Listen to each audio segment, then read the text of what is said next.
Toda honra é tua, Pai. Toda honra é tua. Aleluia. Glória a Deus.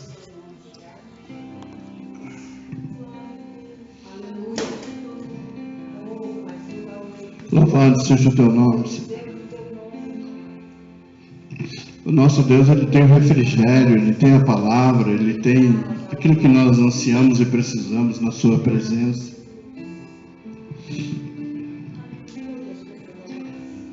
Eu gostaria que você abrisse a sua Bíblia no livro de João.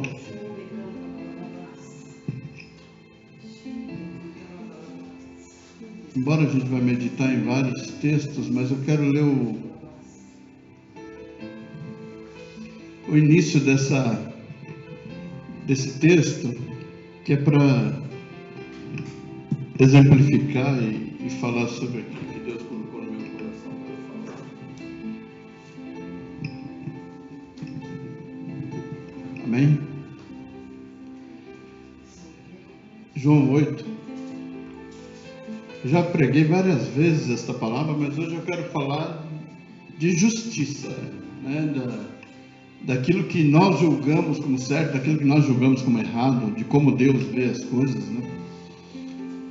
Eu li um artigo, ou um texto esses dias, que ele falava assim: de onde deveria sair a justiça, sair a injustiça. Seria mais ou menos assim: quando você vem até Jesus, o que você espera dele?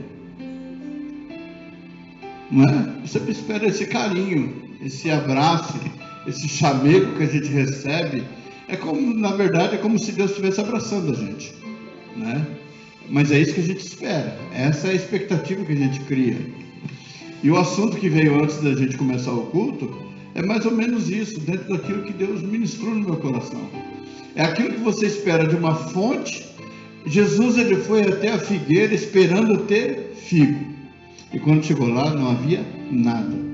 Por causa dessa situação, ele amaldiçoou aquela figueira e ela secou. Acabou. Aí nós vamos olhar assim: mas seria justo isso? Porque não fluiu aquilo que precisava fluir? Nós vamos matar? Vamos destruir tudo? Onde está a justiça? É a mesma coisa você falar: é justo você falar uma palavra e receber em troca uma coisa que você não queria? Mas é a fonte muitas vezes que para onde nós estamos apontando a nossa dependência, talvez a nossa fonte não esteja preparada para dar aquilo que a gente precisa. E nós, como experientes que somos, nós não devemos buscar justiça no injusto. O grande problema é quando a injustiça ela vem do injusto, ela vem de um tribunal onde deveria trazer a justiça. Ele traz aquilo que é injusto. Ou seja, como é que nós vamos imaginar? Deus é Deus, Deus é soberano, então Ele pode ser advogado, Ele pode ser juiz, Ele pode ser promotor, Ele pode ser todas as coisas, mas Ele é Deus. Mas nós não podemos ser Deus, né? Então nós precisamos e carecemos de situações à nossa volta. Nós precisamos de quem nos defenda. Até o Chapolin Colorado, ele diz isso: até quem poderá nos defender agora? Ele cansou de dizer, por mais de 20 anos na televisão, quem poderá nos defender? Para nós não é o Chapolin, lógico, porque nós entendemos que só Jesus Cristo, Ele é o nosso socorro bem presente no momento de dificuldade. Nós sabemos disso. Mas o que esperar do homem? O homem é injusto. O homem não é justo. Ele é injusto. Ele não adianta buscar justiça no homem, porque no homem não há justiça. É a mesma coisa se a gente começar a analisar o que disse o apóstolo Paulo. Se você está na lei, a lei que aparece, que mostra que você está em pecado. Porque a partir do momento que você sabe que algo está escrito, e aí você sabe que é errado. Enquanto aquilo não foi escrito, você não sabe se está certo ou se está errado. E muitas pessoas julgam por aquilo que eles estão vendo.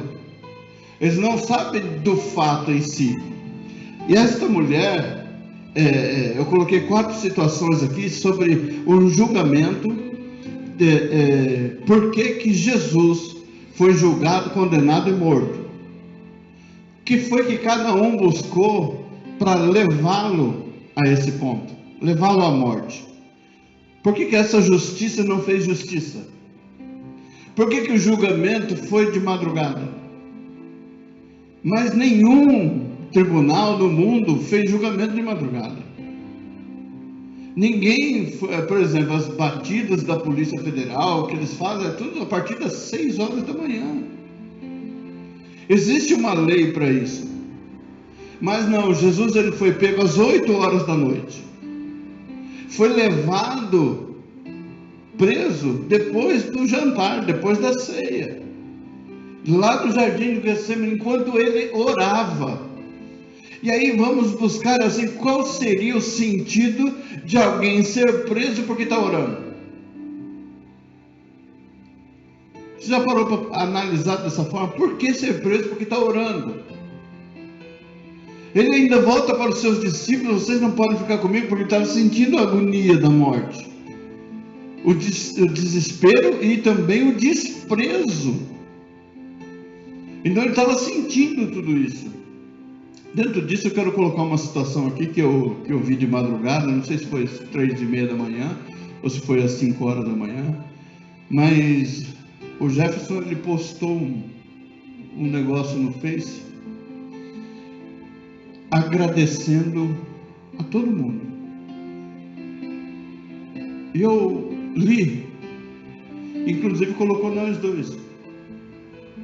Quero agradecer também ao pastor Misa e à pastora Néia por tudo aquilo que ele nem nos considera como pastores, mas como amigos e membros da família. Ele colocou assim: aquilo soa de duas formas. Louvado seja Deus que esses momentos estão chegando, mas me acendeu uma preocupação, porque me pareceu um tom de despedida. E eu não gostei, porque você não está acostumado a ver a pessoa assim. Eu nunca li nada do Jefferson colocando essas coisas, sempre conversei com ele, nunca tinha visto. E ele vem agradecendo todos os pastores que já passaram pela vida dele, aqueles que ele não lembrou também. É como se fosse uma recapitulação, sabe? Buscando coisas. Eu falei: Senhor, a primeira coisa que veio na minha mente: Senhor, muito obrigado por isso.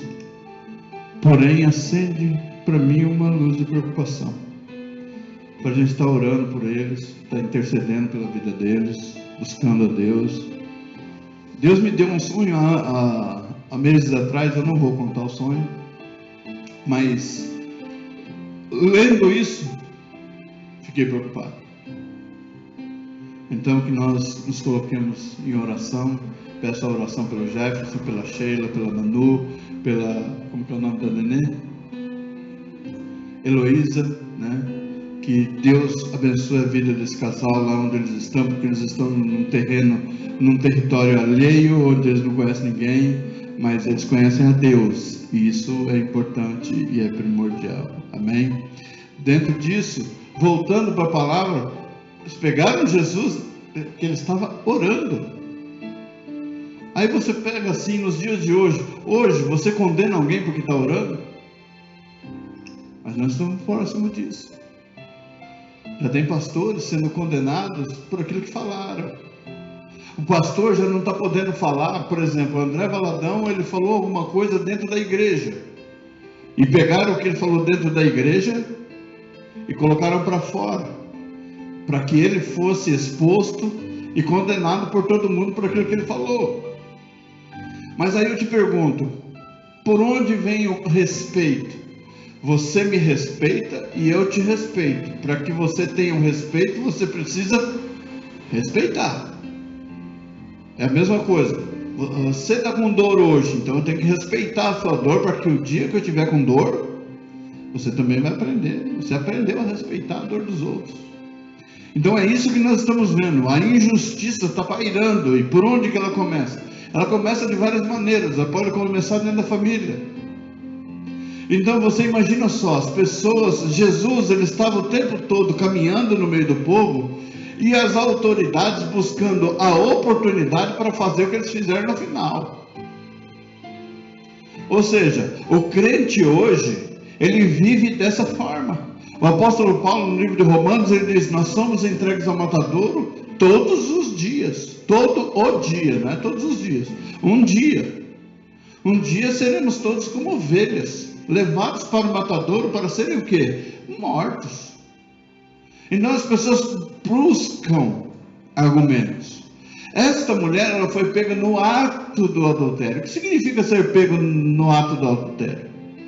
Flagrante. Agora, há histórias de que ela era uma prostituta. Então, vamos falar assim, que as pessoas que iriam sacrificá-la também se deitaram com ela.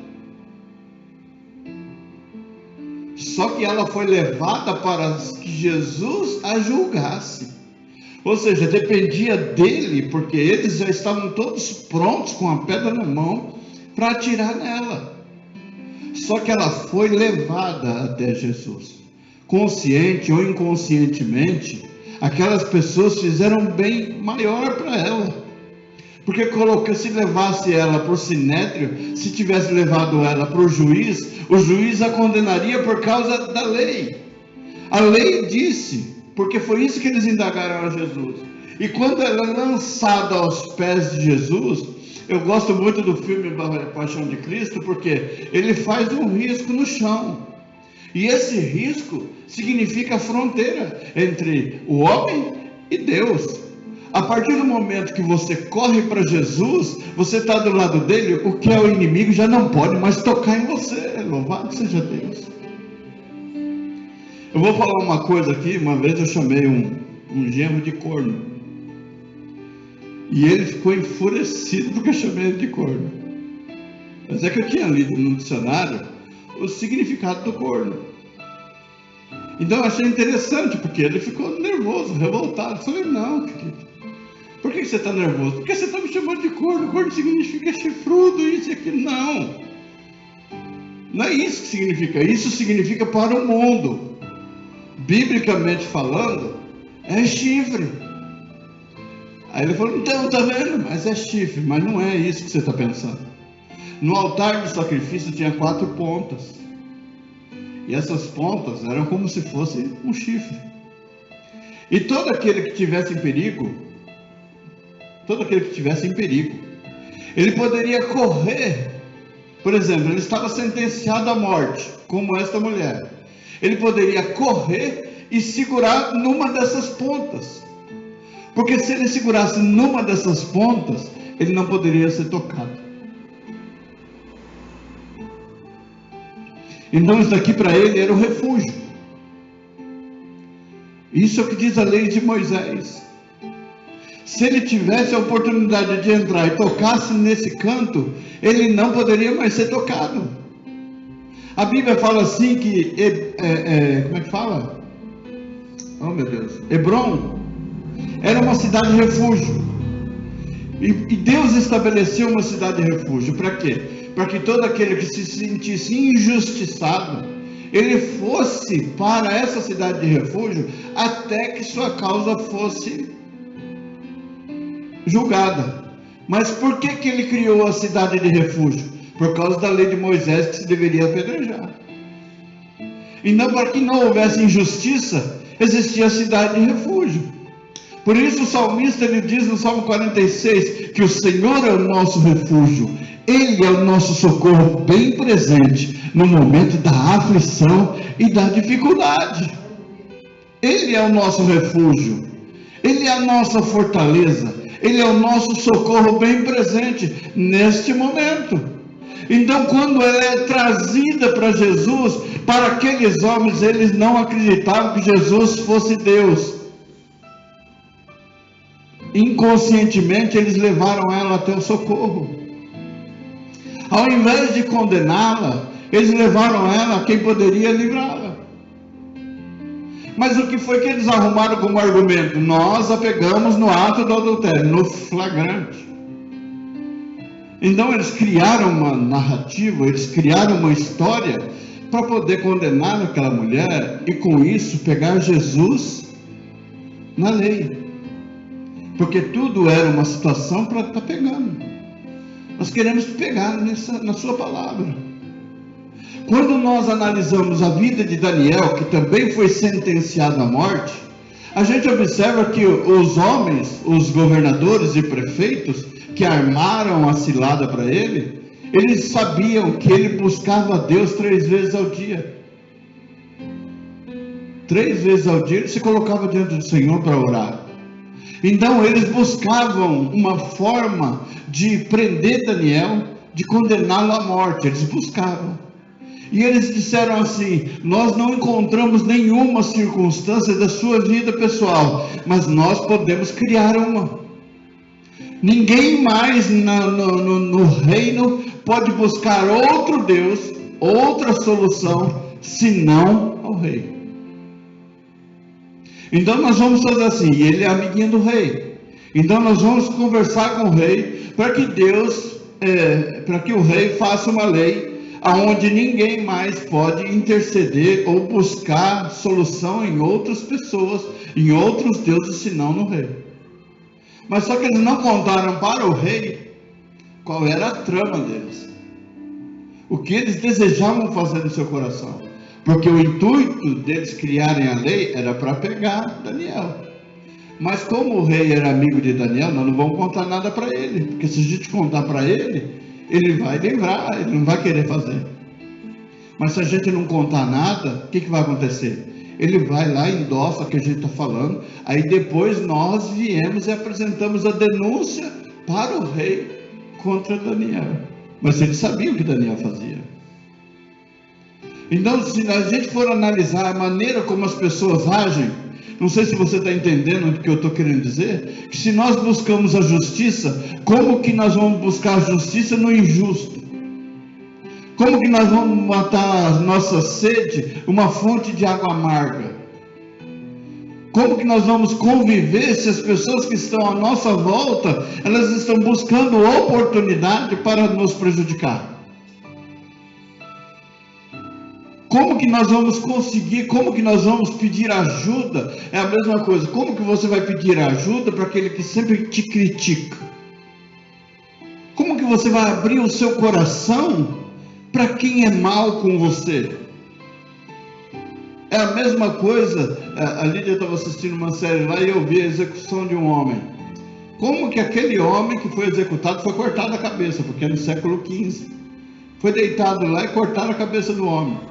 E aquele homem pediu misericórdia para o rei que havia determinado a morte dele. Vai pedir a liberação para o carrasco.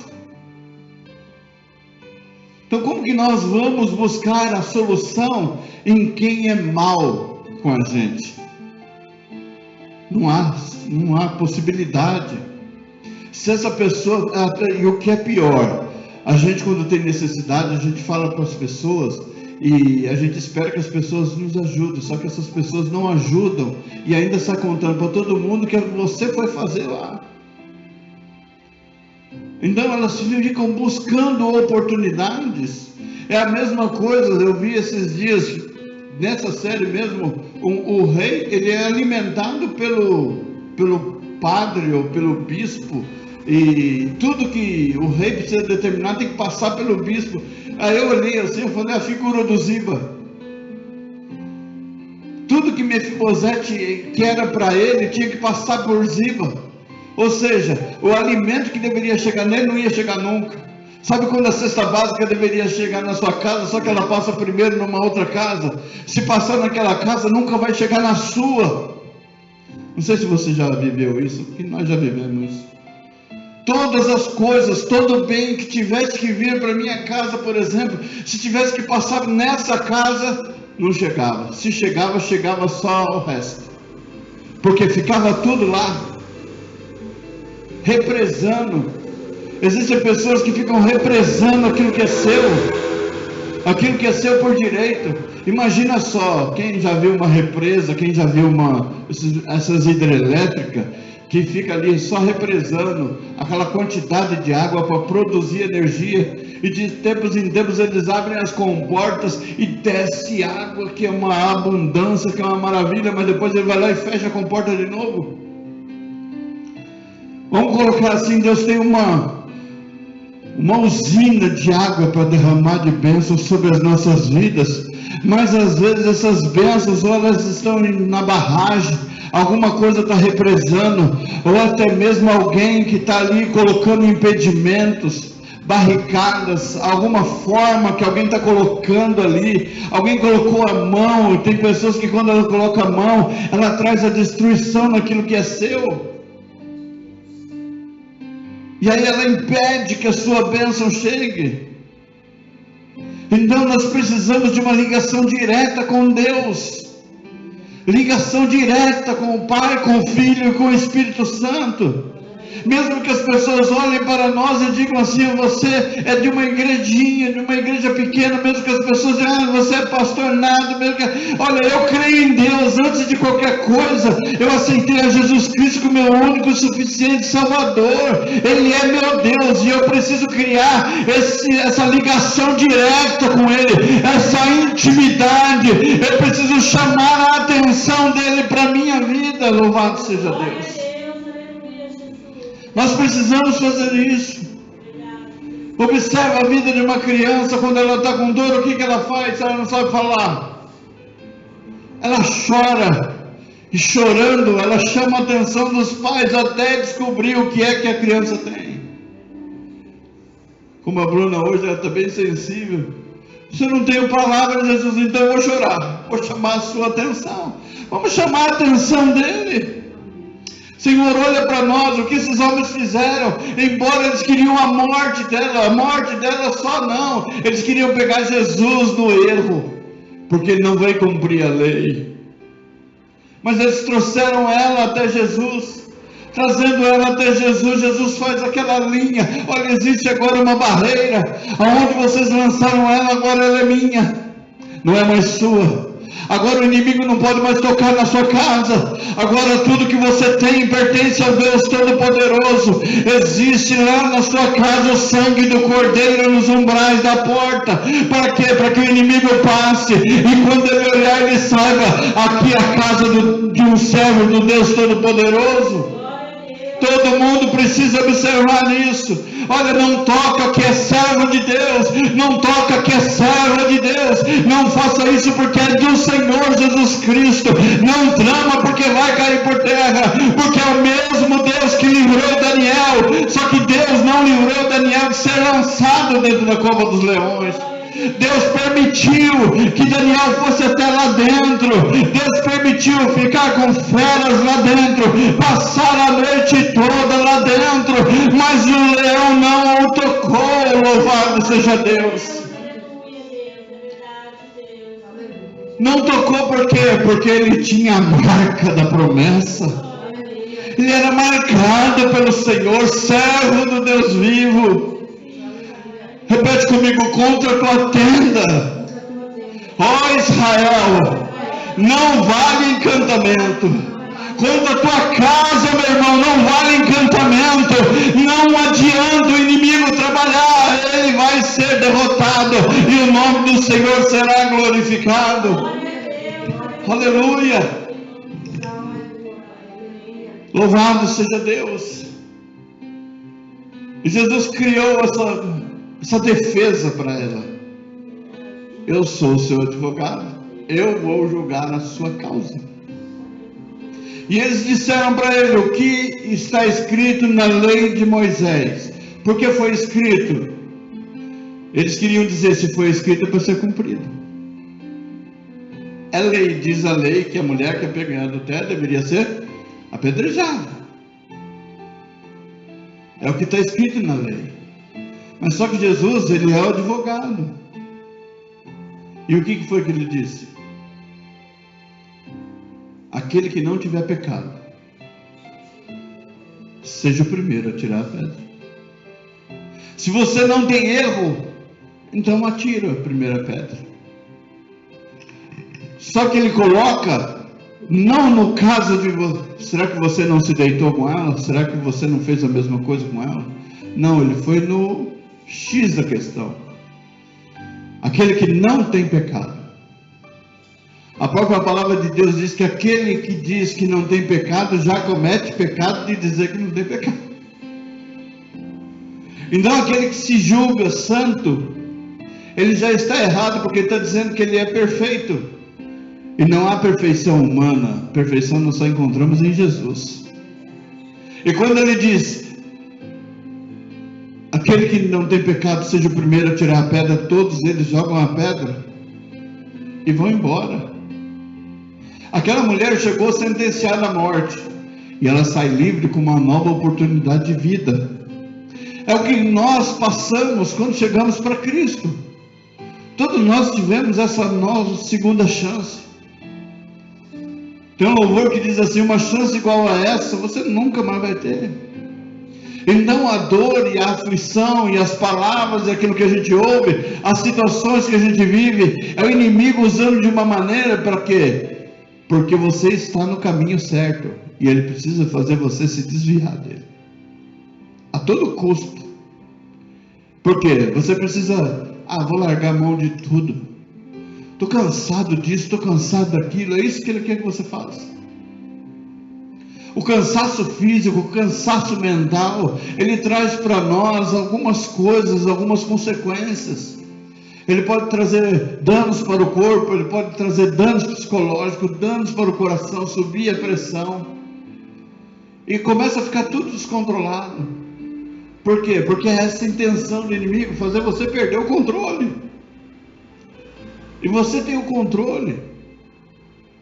Você domina isso. Existe uma situação, esses dias eu estava conversando com a minha cunhada, ela disse que está tomando remédio para pressão e a pressão não abaixa, e ela disse assim: o meu colesterol está bom. Aí quando ela disse: meu colesterol está bom, ela falou: minha pressão chega a 21 por 15, 21 por 16. Aí eu disse para ela assim: e você está bem? Você está calma? É lógico que eu estou calma.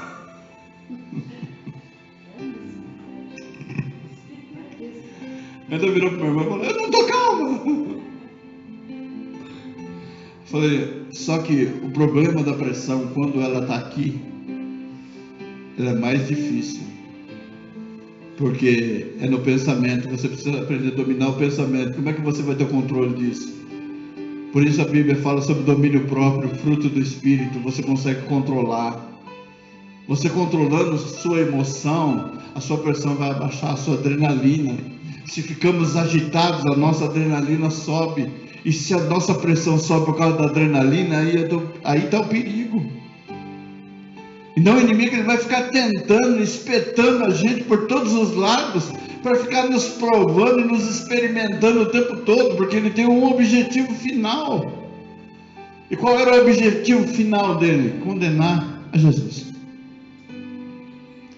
Só que eu tenho comigo, como servo de Deus, amo a palavra de Deus, tenho comigo que o diabo não teve nada a ver com isso não.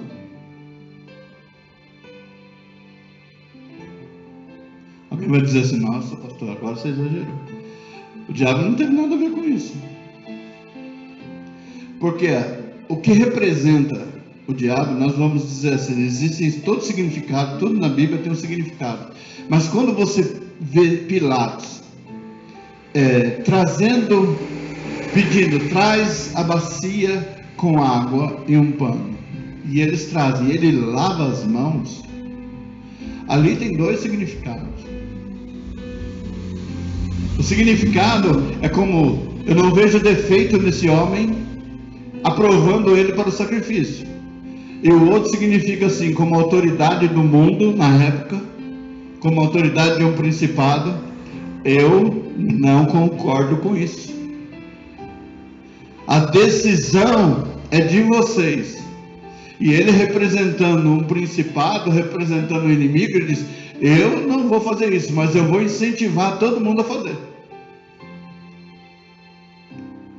O que ele fez? Ele lavou as suas mãos e entregou Jesus para quem? Para os seus. E aí hoje, o povo árabe, todos eles condenam Israel por ter matado Jesus. Então, caiu sobre quem a culpa? Sobre o povo. E o povo ainda rasgou as vestes, o povo ainda vibrou quando ele falou: o que faz com ele? Crucifica, mas e o sangue dele? Que caia sobre nós. Então eles assumiram a responsabilidade. Satanás deu a ideia, né? Ele foi lá e deu a ideia. Quem foi que fez? O próprio povo. Aí eles usaram os soldados, a forma como os romanos matavam, para quê? Para atingir um objetivo deles. Mas você vê os sacerdotes tudo indo até lá para ter certeza. Mas qual era o motivo que levou Jesus à cruz? Ele dizer: sou filho de Deus. Ah, tá bom, nós também somos filhos de Deus, sabia? Vamos para a cruz? Não sei se eu comentei com a Néia. Eu pensei assim: olha que coisa interessante, né? Todo mundo idolatra Maria. A gente respeita todo mundo. Mas uma pergunta: por que os outros filhos dela não foram como Jesus? Se ela é santa, santificaria todos. Jesus, sendo santo, ele santificou a todos nós. Aleluia. Então, a fonte, a maneira, vamos dizer assim, é filho de Deus. Ele se dizia filho de Deus. E aí os homens falam: não, isso é uma blasfêmia.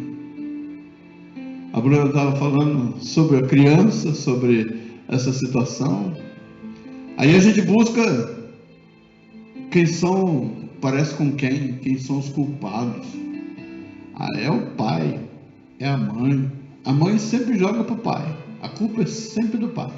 O jeito é sempre do pai, nunca é da mãe. Só tem uma pessoa. Estou falando isso para fazer de propósito. Nós somos formados por 48 genes. 24 do pai e 24 da mãe. Isso é o que forma o caráter lá dentro da criança. 24 do homem, 24 da mãe. Amém? Todo mundo concorda com isso? Eu não sabia, fiquei sabendo. Os pesquisadores, arqueólogos, foram no Gólgota, na década de 50, e rasparam o sangue que vertia da cruz, bem aonde Jesus foi crucificado. E eles colocaram várias amostras de sangue no microscópio. E muitas delas sem movimentação, mas uma delas estava como se estivesse viva. Eu lendo aquilo, eu falei: glória a Deus. A Bíblia diz que ele vive e reina para todo sempre. Quando eles olharam, aí eles foram ver, tem 24 genes da mãe, só um do pai. Só Jesus foi o diferencial. Então ele poderia falar com autoridade: sou filho do pai, sou filho de Deus, e vim com um propósito. Aí a gente diz assim: mas pastor, por que então ele foi levado à cruz? Porque o homem não aceitava que alguém se colocasse no lugar de Deus. Os homens ali da lei, que estudavam tudo, eles não aceitavam, porque eles conheciam a Deus, de ler as escrituras da maneira deles, interpretar da maneira deles. E quando Jesus vem pessoalmente, quem é que vai acreditar que ele está ali?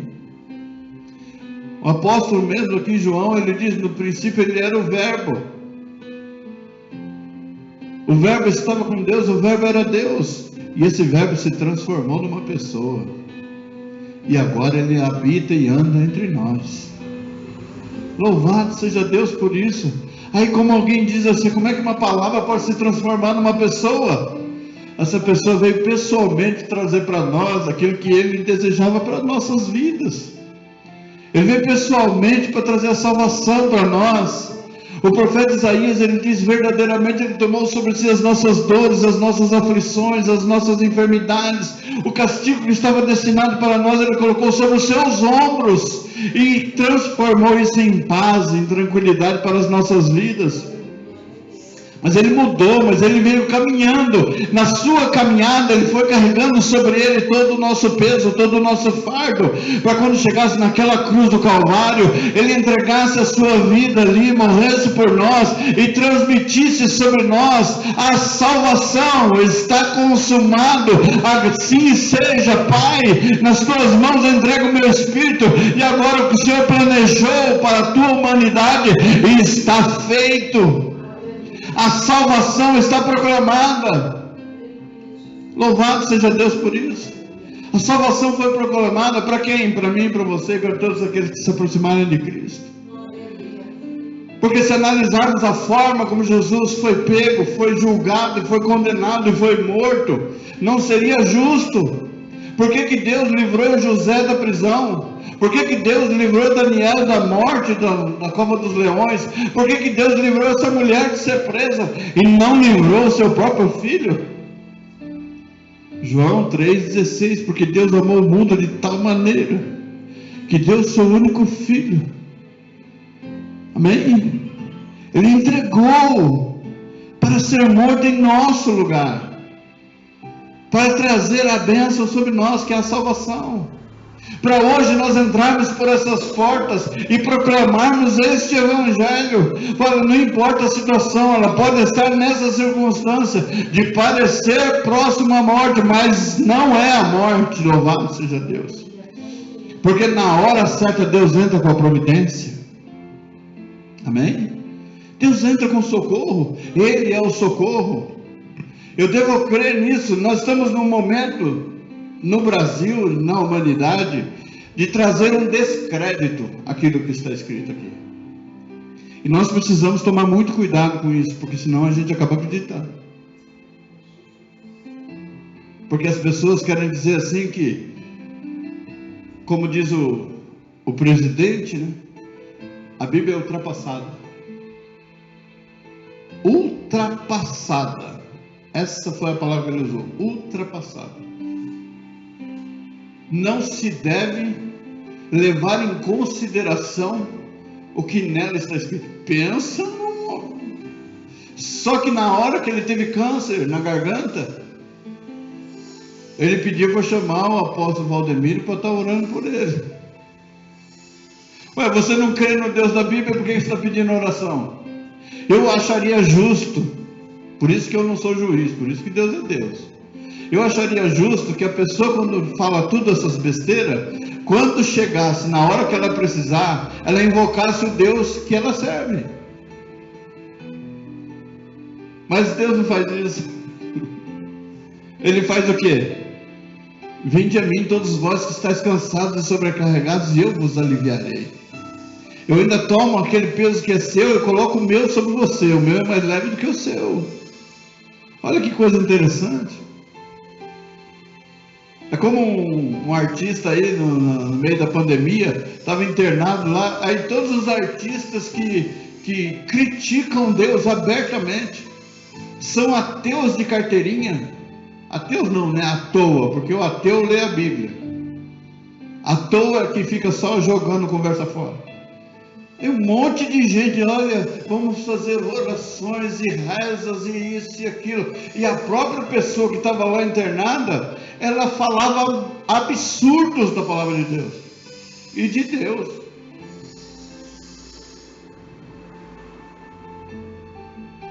Eu ainda virei para Deus e falei, Senhor, eu não vou orar.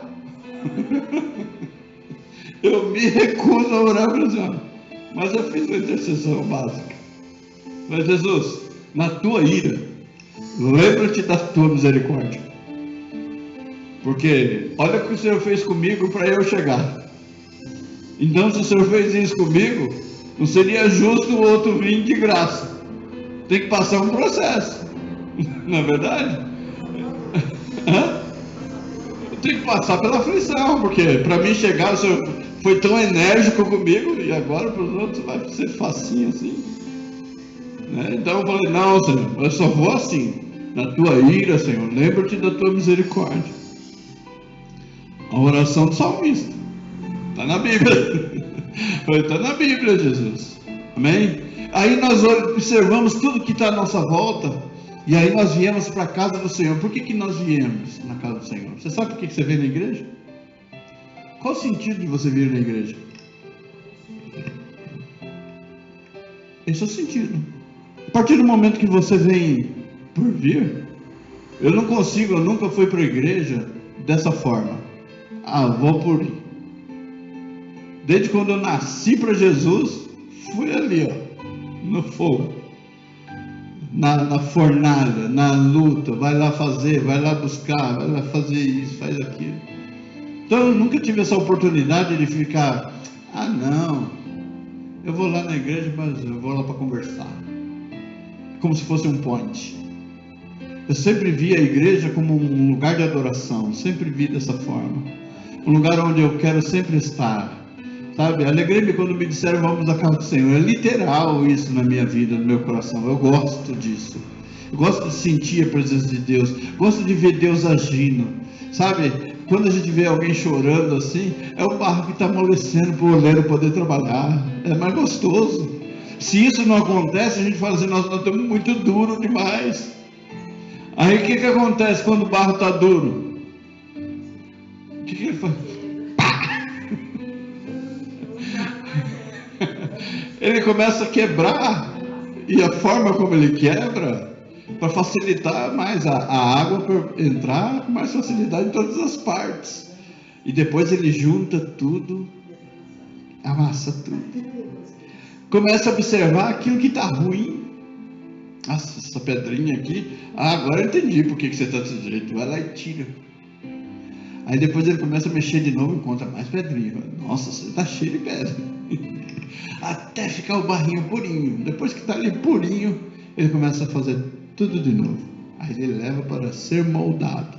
E depois que ele está moldado, bonito, para onde que vai? Vai para o forno. Lá no forno não pode trincar. Você tem que passar na fornalha e não trincar. Se trincar, volta todo o processo outra vez. Então você tem que passar pela fornalha dando glória a Deus, como diz Lázaro. Estou passando pela prova dando glória a Deus. Para quê? Para passar.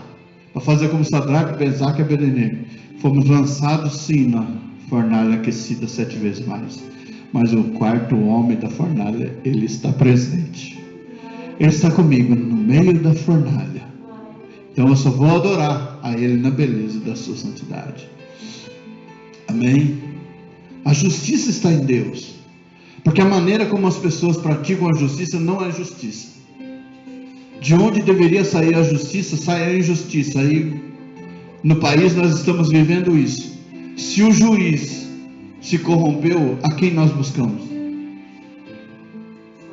Só Deus. Por quê? Porque não existe outra forma. Mas é porque quem está fora da lei é o juiz que está julgando em favor daquilo que está errado. Então você não interpretou bem a lei. Então vamos na Bíblia. Tem muita gente dizendo que o inferno é aqui. Outros dizendo que nós vamos passar pela grande tribulação, nós vamos passar por todo sofrimento. Eu penso assim. Tem muitos historiadores que pensam assim, e tem muitos teólogos que pensam assim, que primeiro vem o arrebatamento, depois a tribulação. Porque se a gente tiver que passar pela tribulação, não vai fazer sentido. Esse tipo de situação não faz sentido, porque o Senhor fala assim que Ele vai nos livrar desse momento. Então, tudo isso que nós estamos vivendo não vai fazer parte, não pode fazer parte da nossa história lá na frente. Para que se levante o anticristo, eles já estão querendo levantar o anticristo, eles já estão querendo fazer a marca da besta, eles já estão criando a marca da besta. Por quê? Porque eles precisam enganar. Esses hologramas, essas coisas que aparecem, esses anjos que aparecem voando aí, que você vê em vídeo, é tudo mentira aquilo ali. É holograma.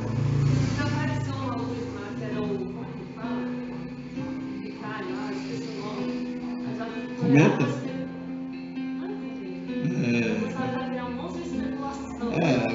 Pedras, né? Pedras que caem do espaço, né?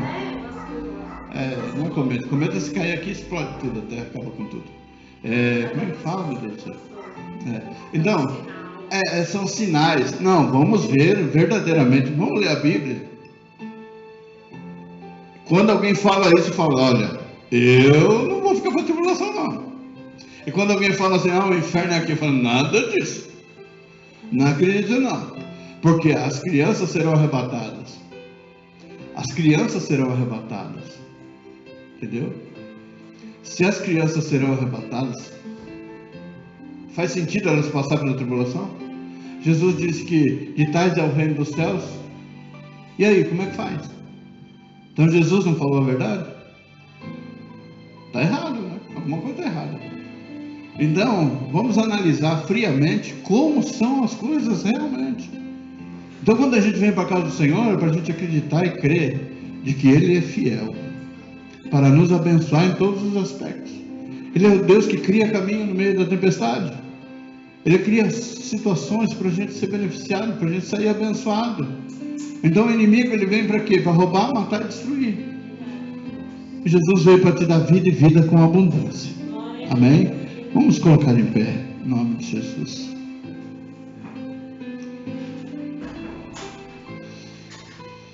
Aleluia, Jesus. Louvado seja o teu nome, Jesus. Pai, nós colocamos, Senhor amado, as nossas vidas diante da tua presença, Pai. Obrigado por esses momentos, ó Deus, porque sabemos que tu és a nossa justiça.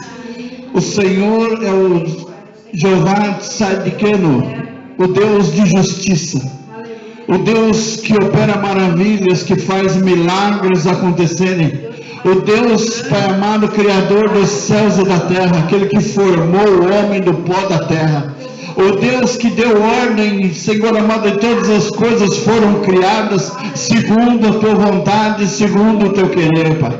O Senhor enviou o seu Filho amado Jesus Cristo para morrer em nosso lugar, Pai, e trazer sobre nós a salvação, para que todo aquele que nele crê não pereça, mas tenha a vida eterna.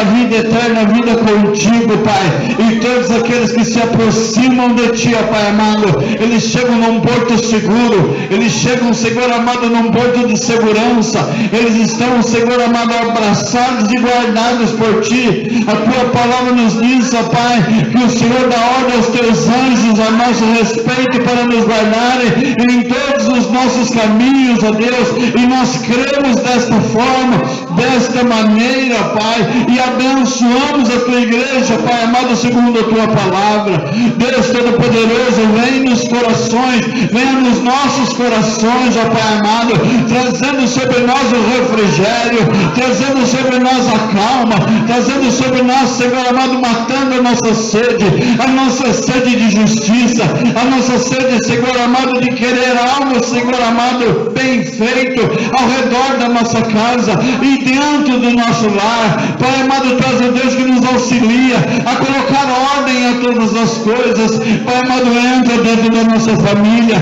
Pai amado, tu tens a liberdade, ó Pai, para se movimentar no nosso meio. Tu tens a liberdade, ó Deus querido, para curar, para libertar, para transformar e para trazer para Ti, ó Deus, aqueles que são Teus. Em o nome do Senhor e Salvador Jesus Cristo, afasta, Senhor amado, toda malignidade e toda condenação maligna, toda sentença diabólica.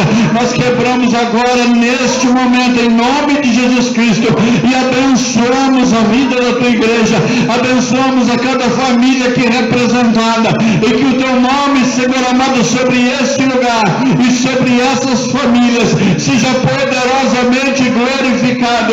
É o que eu te peço e te agradeço, em nome de Jesus Cristo. Amém, Jesus. Aleluia. Aleluia. Bendito seja o teu nome, Jesus. E que a graça do nosso Senhor e Salvador Jesus Cristo, o amor de Deus, o nosso Pai, a comunhão e a consolação do Santo Espírito de Deus esteja com a igreja vitoriosa de Jesus Cristo aqui reunida e todos os irmãos. Amém. Está encerrado em nome de Jesus. Cumprimento o seu irmão com paz. Senhor, por gentileza, não esquece da pastora, não esquece da Bruna, não esquece da irmã Vilma. E se sobrar um abraço no final, me dê. Amém.